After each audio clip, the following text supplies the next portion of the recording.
despite the fact that over 2 years, the amount of personal and family harassment that we have had, and anybody who has even not got through it, I don't think anybody can imagine what this harassment means when the state comes after you and on charges which are completely baseless. And I'm going to talk about it today.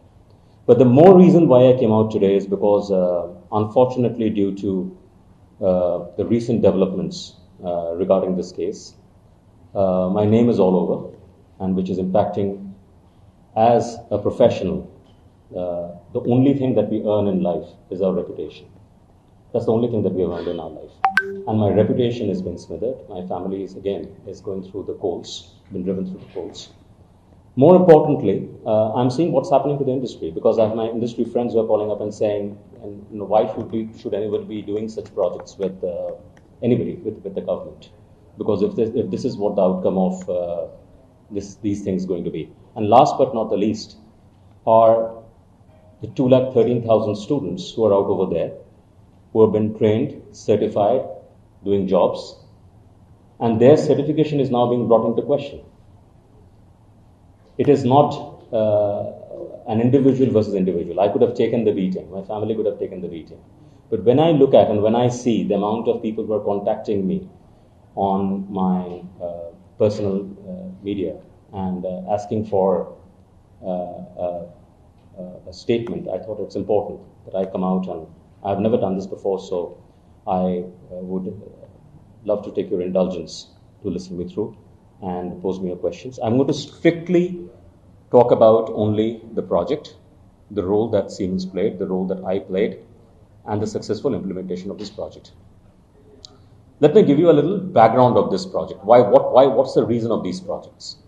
The reason of this project is twofold. One is industry downwards, the country downwards, state downwards, and there is a company upwards. What's the benefit for the company? Why would a company do such a project? Now, when Andhra Pradesh, for example, got bifurcated in 2014-15, the brief to us was that this part of the state has been primarily an agricultural state. When you're an agricultural state, unlike the other part of the state, where IT had by then got established in a big way, it was a primarily an agricultural state. Now, when you say industrial infrastructure, it is not about building roads and building corridors and building industrial lands. It's also about building the people who are going to work in that industry.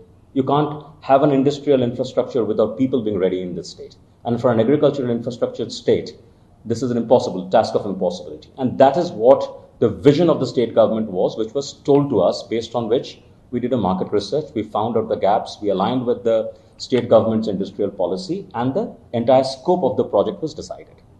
Based on this decision of the scope of the project, this project was designed to not just address the high end of the engineering skills, but also the mid-range and the low end of the skills.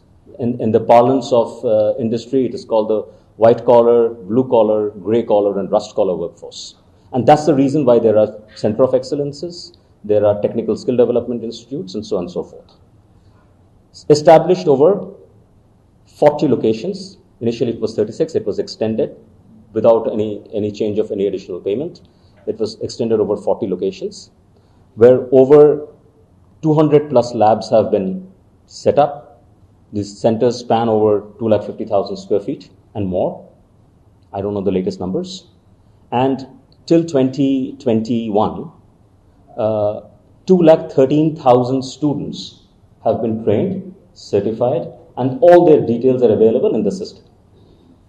In 2021, so the contract was to build, operate, and transfer.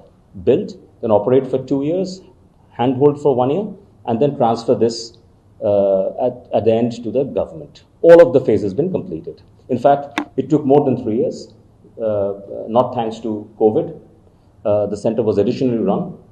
Handover wasn't possible. And in 2021, these centers were handed over.